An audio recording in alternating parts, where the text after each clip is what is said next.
కుట్రలో భాగంగానే ఈ అరెస్ట్ అని రేవంత్ నిప్పులు చెరిగారు. ఆయన ఏమంటున్నారో ఇప్పుడు చూద్దాం. ఒక మిత్రుడిని పెట్టి అర్జెంట్ పని ఉందని ఇక్కడికి రప్పించి కింద వచ్చి మిత్రుడితో మాట్లాడుతుంటే చుట్టూతో పోలీసులు రౌండ్, ఆ పోలీసులను కూడా తెలియదు, వాళ్ళు వచ్చి కొట్టి ఈడ్చుకొని వచ్చారు. ఇక్కడ దెబ్బ కూడా తగిలింది, నా వాచ్ పోయింది, చేసి దాడి చేసి పైకి తీసుకొచ్చి రూమ్ లో దోషిండ్రు. దీంట్లో ఈ రోజు కేసీఆర్ గారు శాసనమండలి ఎన్నికలలో సీటు గెలవాలని ఒక కోరికతోని, లేదా తెలుగుదేశం పార్టీని ఎదుర్కోలేక, రేవంత్ రెడ్డిని ఎదుర్కోలేక గతంలో ఏవైతే అక్రమ కేసులు కొన్ని పెట్టిండో అందులో భాగంగా ఇవి కొన్ని అక్రమ కేసులు పెడుతున్నాడు.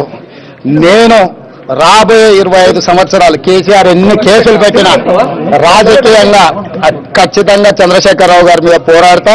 ఈ రోజు ఏదైతే జరుగుతుందో Revanth Reddy Telugu Desam party versus KCR TRS, కాబట్టి దీంట్లో నైతిక స్థైర్యం కోల్పోను, అక్రమ కేసులు ఎన్ని పెట్టినా కూడా నిలబడి పోరాటం చేస్తా. చంద్రశేఖరరావు గారు నా కుర్చీలోకి వెళ్ళి దించుతా.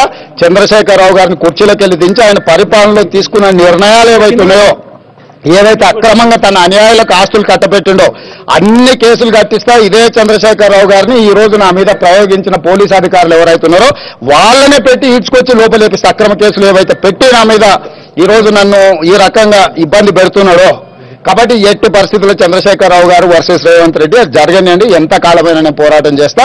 రాజకీయంగా ఎదుర్కొంటే ఈ అక్రమ కేసులు కానీ కుట్రలను కానీ రాజకీయంగా ఎదుర్కొనే సత్తా నాకుంది.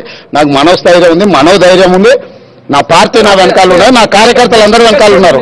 50 లక్షల మీ దగ్గర దొరికిందని చెప్తున్నారు కదా, ఇప్పుడు నీ పేరు రాస్తే ఏం చేస్తావు? పోలీసులు నేను తీసుకొచ్చి లోపలేసి నీ పేరు రాసి నాకు ఏం చేస్తావు?